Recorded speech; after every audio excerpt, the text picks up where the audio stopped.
नी को सीधा रखते हुए और कोशिश करें कि आपका जो सर है ना वो अपनी नी से टच हो और अपनी एल्बो को बेंड करें और यहाँ पर रोके 1 मिनट तक। नमस्ते दोस्तों, मैं हूं शिवम शर्मा, प्रोफेशनल योगा टीचर, और आप सबका स्वागत करता हूं जीवन योगा स्टूडियो के एक और फ्रेश वीडियो में। दोस्तों, आप में से काफी सारे लोग हैं जो पादहस्तासन का अभ्यास करते होंगे, लेकिन अगर इस आसन का अभ्यास करते समय आपको सफलता नहीं मिल पा रही है, यानी कि आप अपने हाथों को अपने फर्श पे, फ्लोर पे टच नहीं कर पाते हो, और साथ में आपका अगर फोरहेड यानी कि माथे को भी अपनी नी या थाई से टच नहीं कर पा रहे हो, और स्पाइन भी काफी ज्यादा राउंड रहती है, जो ये प्रॉब्लम्स आपको आ रही है, इसका सॉल्यूशन आज की इस वीडियो में आपको जानने का मौका मिलेगा। साथ में बताऊंगा कि कैसे आप अपनी हैमस्ट्रिंग यानी कि जो सबसे ज्यादा टाइट होती है और जो आपकी स्पाइन की फ्लेक्सिबिलिटी कम है, जिस वजह से ही आपका राउंडनेस जो आ रहा है स्पाइन में, वो भी कैसे कम करेंगे, वो आपको इस वीडियो के माध्यम से जानने का मौका मिलेगा। दोस्तों, काफी सारे ऐसे लाभ है जो कि आपको पादासन का अभ्यास करने से ही मिल सकते हैं। जैसे कि अगर आपकी स्पाइन में कम फ्लेक्सिबिलिटी है तो इस आसन का अभ्यास करते करते आपकी स्पाइन भी काफी फ्लेक्सिबल हो सकती है। साथ में आपकी हैमस्ट्रिंग की जो मसल्स है टाइट है, या फिर और भी काफी सारी लेग्स में मसल्स होती हैं जो कि काफी टाइट होती है, लेकिन इस आसन का अभ्यास शुरू करने से आपको कुछ हफ्तों में ही आपके अंदर इंप्रूवमेंट दिखने लगेगा। तो दोस्तों, जब भी आप अपने पादासन का अभ्यास करें तो सबसे पहले तो आप अपने पैरों को मिला के रखें, यानी कि जो आपके पंजे होने चाहिए वो मिले हुए होने चाहिए। आप लोग फैला देते हैं, इससे क्या होता है, आपका बैलेंस बिगड़ जाता है। अब आप करेंगे क्या, लंबी गहरी सांस लेंगे और अपने हिप्स को बैक साइड लेते हैं इस तरीके से। फिर सांस भरेंगे अंदर के लिए, सांस लिया, लंबी गहरी सांस लीजिएगा और हाथों को एकदम ऊपर ले जाना। अब चेस्ट थोड़ा सा अपने एलिवेट करना है आगे के लिए, और फिर सांस को छोड़ते हुए आप आगे की तरफ बेंड करेंगे। अब शुरुआत में होगा क्या आपसे कि आपका हाथ इस तरीके से टच भी नहीं हो रहा होगा, जैसे कि अभी मेरा हो रहा है। आप लोग क्या पता इस तरीके से हाथ रख पा रहे हो, या फिर स्पाइन काफी ज्यादा इस तरीके से कुबड़ बनी हुई होगी। लेकिन प्रैक्टिस कर करके आपकी स्पाइन क्या होगा, धीरे धीरे आपका नीचे आएगा और आप अपने हाथों को यहाँ पर प्लेस करने की कोशिश करिएगा और सर को आप टच कर लें।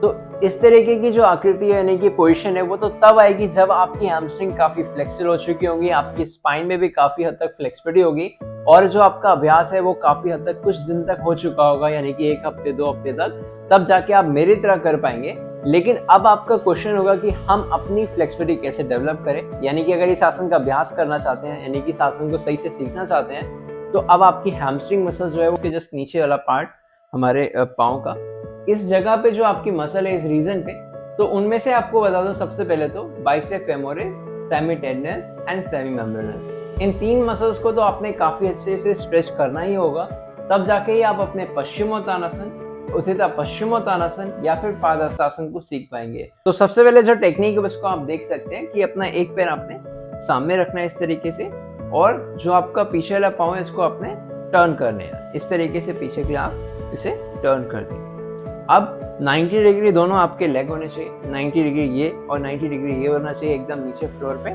फिर लंबी गहरी सांस लिया, सांस को एकदम छोड़ते हुए एक्सेल करेंगे, और अपनी टो को होल्ड करके आपने स्पाइन को भी सीधा करना है और नी को भी, और फिर पंपिंग करना है। Inhale up, exhale down.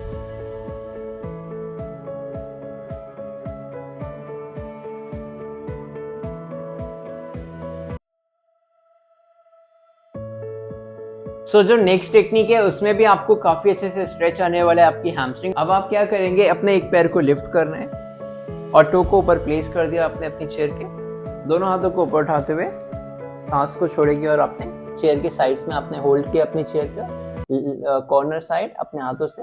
फिर लंबी गहरी सांस लिया और पंपिंग करना इस तरीके से, सांस छोड़िए और नीचे आइए, इन्हें आप एक्सेल, फिर धीरे से वापस आ जाए। इस टेक्निक का अभ्यास आपने दोनों पाँव से कर रहे हैं, और ये भी आप 1 मिनट तक अपने टाइमर को लगा के सेट कर दीजिए, और कम से कम आपने 20 टाइम्स टू 30 टाइम्स आपने पंपिंग करनी है। अपने माथे को अपने पाँव से टच करने की कोशिश करेगा। दोस्तों, चलिए अब आपको मैं दूसरी टेक्निक बताता हूँ जो कि आपके लिए काफी इफेक्टिव होने वाली है। इसमें भी आपने अपनी चेयर का और अपनी वॉल का यूज करना है और अपनी हैमस्ट्रिंग को काफी हद तक स्ट्रेच करना। अपने एक पैर को इस तरीके से आपने लिफ्ट किया और अपनी टो को साइड में टर्न कर देंगे, और उसके बाद जो आपका दूसरा वाला पैर होगा उसको भी 90 डिग्री स्ट्रेट रखना है, और अपनी एल्बोज को प्रॉपरली आपने होल्ड करना है। सामने देखेंगे और गहरी लंबी सांस लेंगे और फॉरवर्ड बेंड करेंगे। इस तरीके से आपने सामने की तरफ बेंड करना है। जो आपको स्ट्रेच आएगा वो आपकी हैमस्ट्रिंग मसल्स पे आएगा। इसमें आप देखेंगे कि आपकी हैमस्ट्रिंग में काफ़ी ज़्यादा खिंचाव होगा और मसल्स भी आपस में कॉन्ट्रैक्ट करेगी। तो ये टेक्निक भी आप आराम से कर सकते हैं। जितना आप बेंड करेंगे उतना ज़्यादा आपको स्ट्रेच आएगा। इस तरीके से आपने रिलैक्स करना है।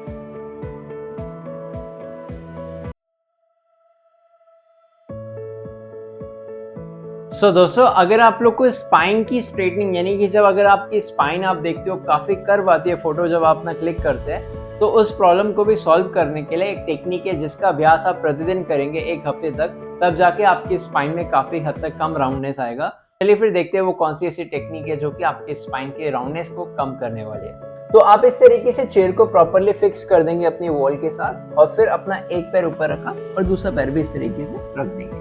और अब आपने क्या करना है, स्पाइन को एकदम सीधा रखना है और लंबी गहरी सांस लेंगे और अपने फोरहेड को टच किया, माथे को टच किया अपनी नी से, और दोनों हाथ को साइड में आपने रख देना है। इस तरीके से होल्ड करेंगे टाइटली अपनी चेयर के साइड पार्ट को, फिर लंबी गहरी सांस लेकर अपनी नी को सीधा रखते हुए, और कोशिश करें कि आपका जो सर है ना वो अपनी नी से टच हो, और अपनी एल्बो को बेंड करें ताकि स्पाइन ज्यादा नीचे तक जाने लगे। और यहाँ पर रोके 1 मिनट तक।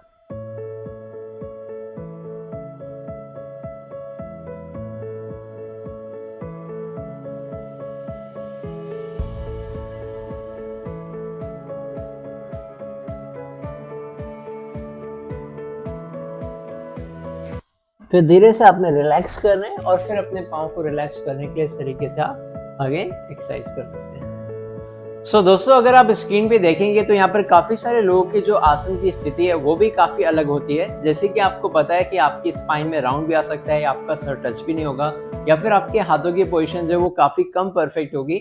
तो उसके भी रीजन होते हैं। जैसे कि अगर आप बात करें स्पाइन फ्लेक्सिबिलिटी की, तो जो हमारी स्पाइन होती है, हमारी 33 वर्टिब्रल कॉलम यानी कि जो आपकी बोन्स है, आप 26 बोन भी कह सकते हैं, इन बोन्स को जब आप देखेंगे तो इनका स्ट्रक्चर भी काफी राउंड है, और साथ में जो आपके इनके ऊपर मसल्स हैं, अगर उनको आप स्ट्रेच करने की कोशिश करेंगे तो उस पे ज्यादा वर्क करने से आपकी स्पाइन काफी फ्लेक्सिबल हो जाती है। कि जो मसल है स्पाइन के ऊपर, उसको स्ट्रेच करने के लिए आपकी मिड बैक यानी कि थोरेसिक स्पाइन, अगर आप 12 बोन्स के ऊपर वाली जितनी मसल्स है उन्हें खींच देते हैं, उनकी स्ट्रेंथनिंग करके उनकी फ्लेक्सिबिलिटी डेवलप कर सकते हैं, तो फिर जो आपका स्पाइन का ओवर स्ट्रेचिंग है वो ज्यादा होगा, और फिर आप अपनी स्पाइन को काफी हद तक सीधा कर पाएंगे। और जो आपका सर का पोजीशन है, यानी कि अगर आप काफी हद तक नी के करीब आपका सर रहता है, तो काफी स्पाइन को स्ट्रेट करने के बाद और नीचे जाएगा, और जो आपका पोस्चर रहेगा वो काफी परफेक्ट और अट्रैक्टिव भी होने वाला है। तो चलिए फिर देखते हैं कैसे आप अपनी मसल्स को स्ट्रेच करेंगे।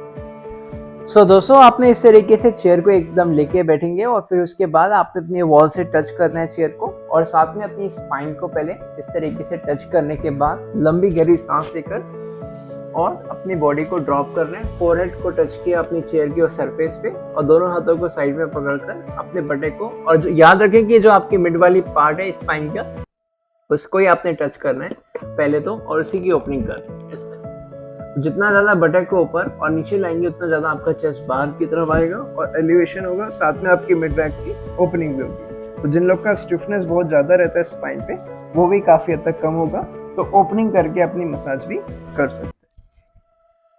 शुरुआत में आप क्या करें, इस तरीके से आप बैठ जाएं और अपने हाथों को पार से लाते हुए क्रॉस करने, अपने एंकल को आप प्रॉपर्ली होल्ड कर लेंगे इस तरीके से। देखिए फिर से दोनों हाथ बाहर से लाए और अपने एंकल को होल्ड कर लेंगे, और नी को थोड़ा बेंड कर, फिर धीरे धीरे आपने सीधा करना है और सर को टच करने की कोशिश। तो ये सभी टेक्निक्स का अभ्यास करना और स्टेप बाय स्टेप तरीके से सीखने की कोशिश करना। अगर आप पहली बार इस आसन का अभ्यास करते हैं तो ये सारी टेक्निक्स आपके लिए काफी इफेक्टिव रहेंगी, और प्रैक्टिस करके बताइएगा, कमेंट भी करेगा अगर आपको रिजल्ट मिल रहा हो, यानी कि अगर आपको लगता है कि आपको सक्सेस मिल पाई है, तो जरूर इस वीडियो के नीचे कमेंट भी करेगा, और साथ में वीडियो को लाइक करिए और शेयर करिए अपने फ्रेंड के साथ जिनका भी सपना होता है पैर टच करने का, अपने सर को टच करने का। दोस्तों, जरूर चैनल को सब्सक्राइब कर लेना ताकि इसी प्रकार की इंफॉर्मेटिव वीडियो आप तक आसानी से पहुंचती रहे। साथ में अगर आपने इंस्टाग्राम पे भी जीवन योगा स्टूडियो को फॉलो नहीं किया तो जरूर कर लें, और साथ में फेसबुक पे भी, ताकि आपको और भी वीडियोस जो कि आपको यूट्यूब पे नहीं मिल पाती है वहां पर मिलती रहे। साथ में अगर आप लोग चाहते हैं जीवन योगा स्टूडियो की ऑनलाइन क्लासेस ज्वाइन करना, जिसके लिए आप अपने आप को रजिस्टर करा सकते हो, व्हाट्सएप नंबर गिवन है। आप भी हमारे स्टूडेंट की तरह काफी हद तक बिगिनर से एडवांस लेवल तक कैसे पहुंचना है, या फिर किस तरीके से बॉडी को इतना फ्लेक्सिबल बनाना है कि बॉडी के अंदर के जितने पेन्स होते हैं या फिर आपका बॉडी एकदम फ्लेक्सिबल नहीं है तो किस तरीके से फ्लेक्सिबल भी हो सकता है। और साथ में अगर आप चाहते हैं कि अपने योग में करियर बनाना, यानी कि अगर आप टीचर ट्रेनिंग कोर्स करना चाहते हैं, तो वो भी आपके लिए अवेलेबल है। तो जरूर कांटेक्ट करिएगा। तो आज के लिए इतना ही एवरीवन, मिलते हैं अपनी नेक्स्ट वीडियो में। नमस्ते। पहले यहाँ पे आता था। ओके, पहले यहाँ पर आता था और अभी वेरी गुड। तो ये जो इम्प्रूवमेंट है आपको कैसा लग रहा है अपने अंदर देखकर? हाँ बोलिए। सर पहली बार टच हुआ है मेरा फोरहेड। कभी किया था आपने पहले? सर हाँ रेगुलर ट्राई करता हूँ पर हुआ नहीं था अभी तक। आज हो गया। आज